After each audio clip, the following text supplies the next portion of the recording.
She was 9 years old. She weighed 60 pounds. On the afternoon of March 6, 1959, she walked out of her front door carrying 7 small boxes of mints and never came home. That is not a story about a child who wandered off. That is a story about a predator who chose the smallest, most harmless target on the street. And it would take 62 years, 3 generations of detectives, and a glass jar sitting untouched in an evidence locker to finally expose him. But before we get to any of that, we have to go back to that Friday afternoon. Because to understand what was lost, you first have to understand who Candi Rogers was. Spokane, Washington in 1959 was the kind of place where kids walked to school alone and neighbors left their doors unlocked. West Central Spokane was a working neighborhood, modest homes, familiar faces, the kind of street where everyone knew your name. Nobody watched the clock when children went outside. There was no reason to.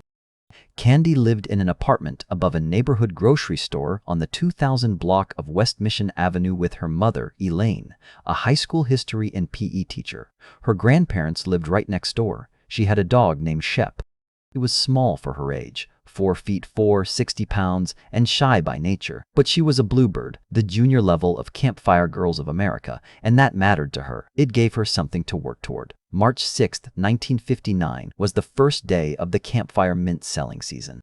Candi got out of school at 3:15. By 3:30, she was at her troop leader's house picking up her boxes. She had a plan: sell enough mints to earn a sales badge and be in the running for a free week of summer camp. She could only carry 7 boxes. She was too small for more. She came home and waited for 4 p.m., the official start time. In that half hour, she sat with her grandmother and ate an oatmeal cookie. She played with Shep. She talked about which neighbor she was going to visit and who would definitely buy. She was not nervous. She was excited.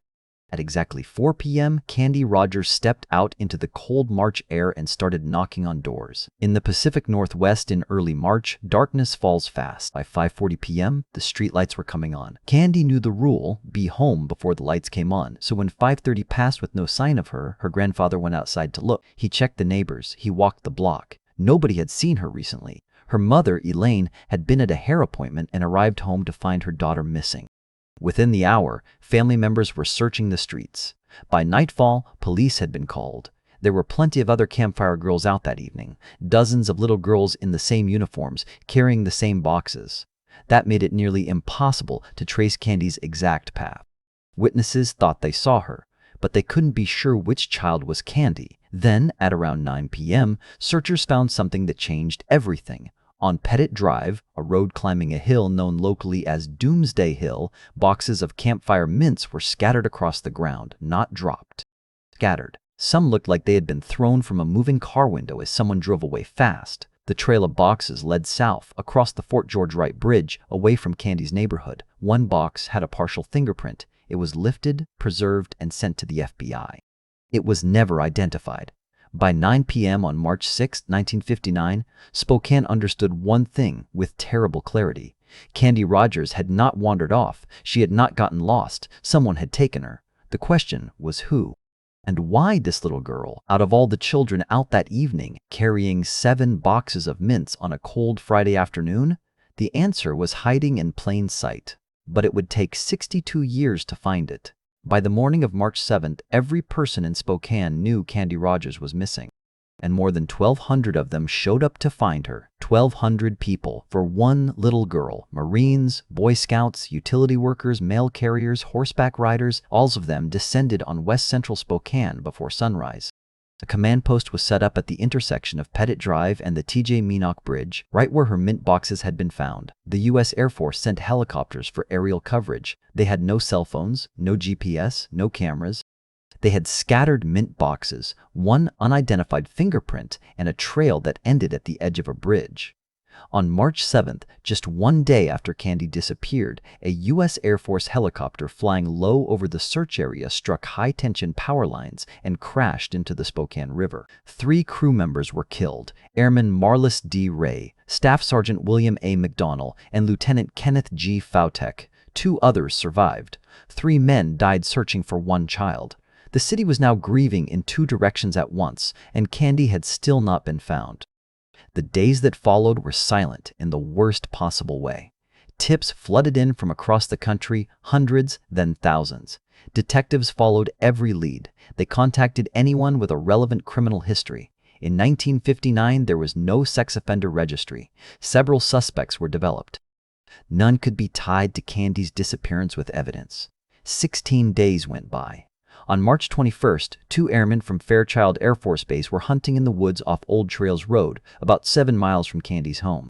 Moving through the trees near an abandoned rock quarry, they noticed something near a tree, a pair of small girls' shoes, placed there, not dropped in a hurry, just left. They went back to base and reported it. The next morning, a search party arrived at daybreak. Within minutes, one of the searchers pushed aside a pile of brush and pine needles and found Candi Rogers. She had been buried under branches and dead tree boughs about 50 yards off the road. Retired Spokane Police Captain Richard Olberding was one of the officers who found her that morning. He would carry that image for the rest of his life, and he would still be alive 62 years later when the man who put her there was finally named.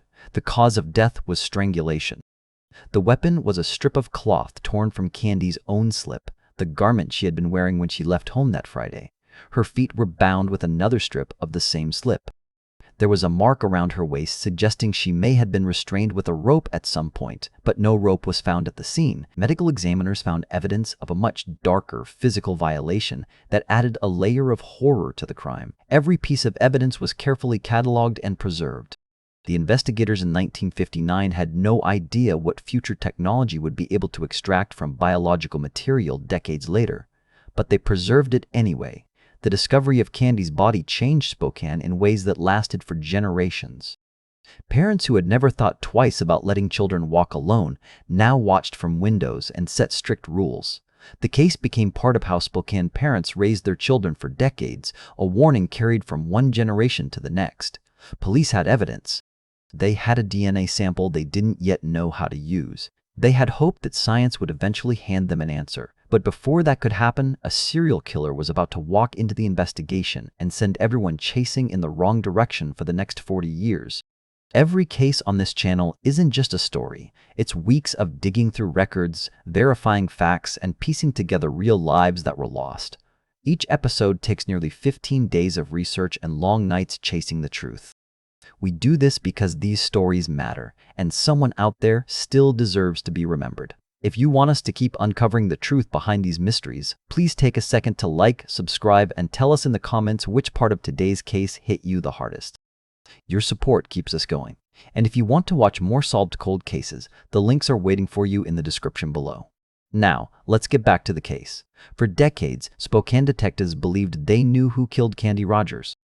They had a name, a history, and a piece of evidence that seemed to point directly at one man. For 40 years, that case felt solid. It was completely wrong. And here's what makes it worse. The real killer had never appeared in a single tip, a single witness statement, or a single police report in 62 years of investigation. While detectives chased the wrong man, the real one lived quietly in the same city, raised a family, and died before anyone ever looked at him. His name was Hugh Beon Morse. He was a member of the Spokane Motorcycle Club, the kind of man who moved through the community without raising alarm. When Candi went missing, he showed up to help search. He walked those streets alongside grieving neighbors and determined officers looking for a little girl he almost certainly already knew was dead. He lived just a couple of blocks from Candi's home. And 4 years before her murder in California, he had been picked up for attempting to molest 2 Girl Scouts selling cookies door to door, a chilling echo of exactly what happened to Candi. Less than a year after Candi's body was found, Morse raped and murdered 2 women in Spokane, then continued across the country, committing at least 7 more violent crimes before being caught in Minnesota in 1961 after a neighbor recognized him from an FBI wanted poster. He died in a Minnesota prison in April 2003, serving 2 life sentences. The profile fit Candi's case almost perfectly. He preyed on young girls selling things door to door. He was in the area. And then there was the gum. Hugh Morse had a habit. At almost every crime scene, investigators found grape-flavored gum, consistent enough across multiple locations that it became a known detail linking him to his crimes. During Candi's autopsy in 1959, a detective noted a stain on her clothing, purple in color, and when examined closely, it had a grape smell. That single observation took on a life of its own inside the investigation. As Morse's profile as a killer became clearer over the years, that stain became the centerpiece of the case against him. It was never tested, never proven. It was an assumption that hardened into near certainty over time and pointed every subsequent investigation in the wrong direction for 4 decades. Then came 2001. Detective Mindy Connolly submitted Candi's clothing to a forensic lab. Scientists isolated a semen sample from the preserved evidence and built a full DNA profile, the first time in 42 years that investigators had anything beyond circumstantial suspicion. They tested it against Hugh Morse. It did not match. The grape stain, the parallel crimes, the geography, none of it mattered. The DNA said no. The profile was uploaded to CODIS, the national DNA database. 0 hits, complete silence. The real killer had never been arrested for anything requiring a DNA sample in the database. He had never surfaced as a person of interest. In 62 years, his name had not appeared once, not in a tip, not in a report, not anywhere. He had been right there the whole time, and nobody had ever looked at him. There is one reason, and only one reason, that this case was ever solved. Not the detectives, not the technology, not the lab in Texas. All of those things mattered, but none of them would have worked without a single decision made by an unknown investigator in 1959, long before DNA testing existed. Someone put Candi's underwear in a glass mason jar and sealed it shut. That is the thread that connects a 9-year-old girl murdered in 1959 to a confirmed DNA match in 2021. Glass does not degrade. Glass does not absorb moisture.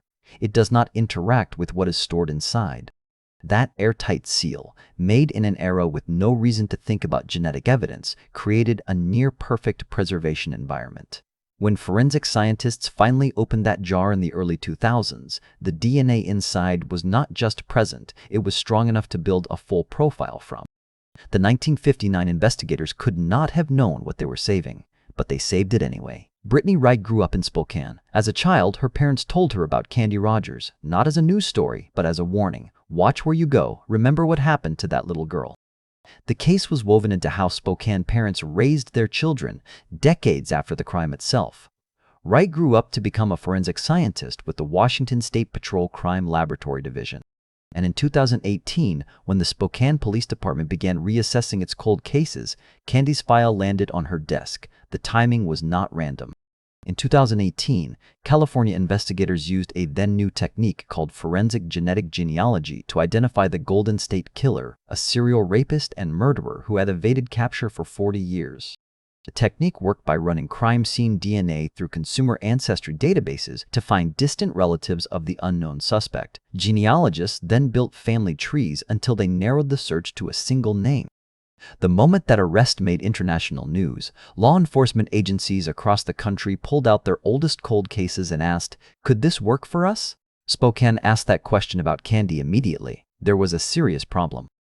The DNA sample, while well preserved compared to what it could have been, had degraded over 60 years. It was also burdened with non-human contamination. In 2020, Wright submitted it to a private genealogy laboratory. They sent it back. Too degraded, they said. They declined the case. That rejection was close to the end of the road. CODIS had returned nothing. Every traditional lead had been exhausted. If genealogy could not be done with what remained, the case was effectively finished. Then Wright heard about a laboratory in Texas called Othram. Othram specializes in exactly the kind of work other labs turn away. They developed a proprietary method called forensic-grade genome sequencing, built specifically for degraded, contaminated, or near-depleted biological samples. In February 2021, Wright described the sample to them. They said they could try. She packaged up what remained of the evidence. By this point, she described it as being down to the very last drops and sent it to Texas. Othram had finished. They had built a genealogical profile and run it through an ancestry database. The results had narrowed the field to 3 brothers, all deceased, all from Spokane. John Ray Hoff, James Andrew Hoff, Terry Allen Hoff. Genealogy cannot distinguish between brothers. Their DNA looks nearly identical in a family tree. To identify which one had left his DNA on Candi's clothing, investigators needed a living relative. Only one of the 3 brothers had children. Only one path forward existed. Stormont picked up the phone and called a woman who had spent her entire life believing her father died because he was depressed. She had no idea what was coming. In 62 years of investigation, John Ray Hoff's name had never appeared in a single police report, not as a suspect, not as a witness, not as a passing mention. Detective Stormont said it plainly at the press conference. He wasn't on their radar at all until September 6, 2021. That was the day everything changed. When Stormont called Kathy Hoff, he identified himself as a cold case investigator who needed her help. Within 45 minutes of that call, she was at Spokane Police Headquarters. But she already knew. She had not waited passively after a mysterious call from a detective. She had gone online. He had searched. Somewhere in those 45 minutes, she had found the story of a 9-year-old girl murdered in Spokane in 1959 while selling campfire mints. She walked into that police station already carrying the weight of what she suspected. Kathy volunteered her DNA without hesitation. The results came back on September 8, 2021. The DNA recovered from Candi's clothing was 2.9 million times more likely to be related to Kathy than to any random person from the general population. Her father was the man who left that DNA. But investigators were not done. John Hoff was deceased. There would be no trial, no cross-examination, no defense. That meant the burden of certainty rested entirely on the investigators themselves. They needed to be as sure as science could make them. They obtained a warrant and exhumed John Ray Hoff's body on September 23, 2021. The result came back on October 1st. The probability that the DNA from Candi's clothing belonged to Hoff rather than an unrelated person was 25 quintillion to 1, the number 25 followed by 18 zeros. That is not a number that leaves room for doubt. The case was solved. John Ray Hoff was born on August 11, 1938 in Spokane, his own hometown. He grew up on the 2500 block of West College Avenue. He was not a drifter. He was local, known, familiar. His early life showed the warning signs that, in hindsight, form a recognizable pattern. In 1955, at 16, he escaped from a state juvenile reform facility near Olympia and was caught near Yakima. That brush with the law pushed him into the military. He joined the U.S. Army at 17 and was assigned to the Nike missile sites protecting Fairchild Air Force Base, right outside Spokane, his own city. On March 6, 1959, he lived at 221 West Broadway Avenue. Candi's home was on the 2200 block of West Mission Avenue, 1 mile apart. In 1961, 2 years after Candi's murder, Hoff was arrested in West Spokane. The charge was second-degree assault. What he had done, he grabbed a woman, forcibly removed her clothing, tied her up using her own garments, and strangled her before fleeing. She survived. Read that carefully.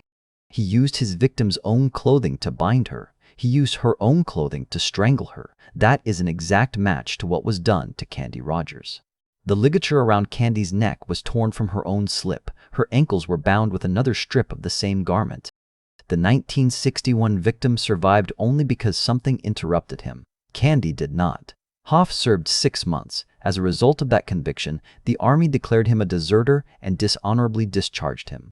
He drifted between jobs, selling cutlery door to door, working at a lumberyard, putting time in at a meatpacking plant where he suffered a chemical burn on his face. He was not a man building a life. And then there is the detail about Hoff that cuts deeper than all the others. He had a stepsister. She was 10 years old in 1959, a campfire girl. She was Candi Rogers' assigned big sister in the program, the older girl whose job was to guide the younger Bluebird. She knew Candi. She cared about Candi. When Candi disappeared and the city fell apart searching for her, this girl was devastated. She sat next to her brother, next to John Hoff, and cried. She told him how much she missed her little campfire sister. She told him how terrible it was. He sat there and said nothing. John Ray Hoff died in 1970 before anyone could hold him accountable. He shot himself in the head. The date he chose was his daughter's birthday, the day she turned 9 years old, the same age as Candi Rogers when he raped and murdered her. Whether that was guilt or coincidence or something darker, he took that answer with him. And when investigators went to find out where he had been buried, they discovered something that made the room go quiet. For 51 years, John Ray Hoff was buried in the same cemetery as Candi Rogers. The little girl he abducted, the child he strangled with her own clothing, she was buried there, and so was he, just yards away, for over 5 decades. While her family visited her grave and wondered who had done this to her, her killer lay in the same ground, in the same silence, in the same city. Nobody knew. His name had never once entered the investigation. When Detective Stormont told Hoff's surviving family what the DNA had confirmed, he described it this way at the press conference: "I took those people's lives and their childhood and dumped it on its head." He was not being dramatic. Kathy had spent her entire life believing her father died because he struggled with depression. That was the story the family carried, how they made sense of losing him. And in one conversation with a detective, that story was replaced by something no one could have prepared for. The grief did not disappear.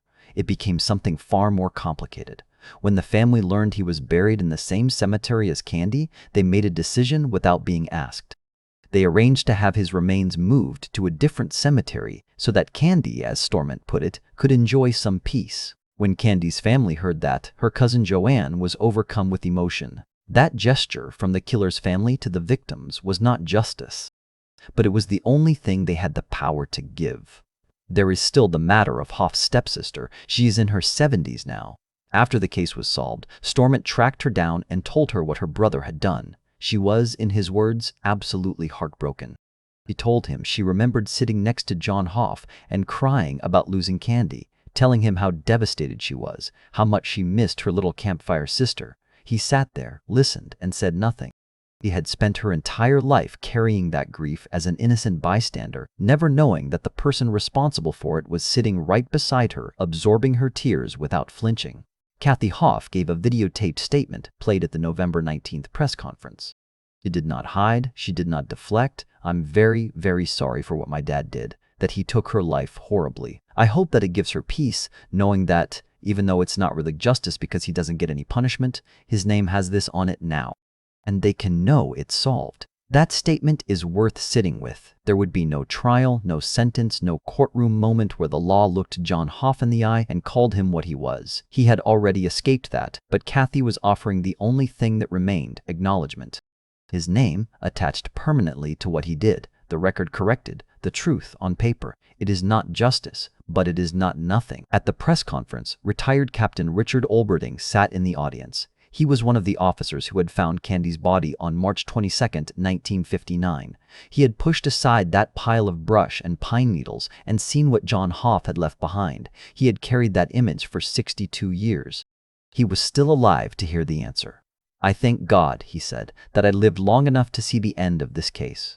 Detective Stormont, visibly emotional throughout the conference, was asked how many hours had been invested in the Candi Rogers investigation over 62 years. He did not give a number. He said, "This isn't measured in hours, this is measured in careers." 3 generations of detectives had worked this case. 3 generations had handed it forward with the same silent plea: don't give up on her. The last generation did not.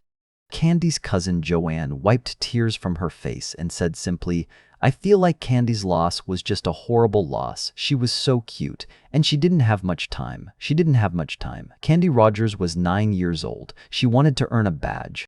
She had a dog named Shep, and a grandmother who gave her oatmeal cookies, and a whole street full of neighbors she was excited to visit. She had a future that belonged to her by right, and it was taken from her on a cold Friday afternoon in March 1959 by a 20-year-old soldier who lived 1 mile away and was never once suspected. We will never know who she would have become. What we know is this: she mattered enough that 1,200 people showed up to find her. She mattered enough that 3 generations of detectives refused to close her file. She mattered enough that a forensic scientist who grew up hearing her name sent one last sample to one last lab and refused to accept that the answer was gone forever.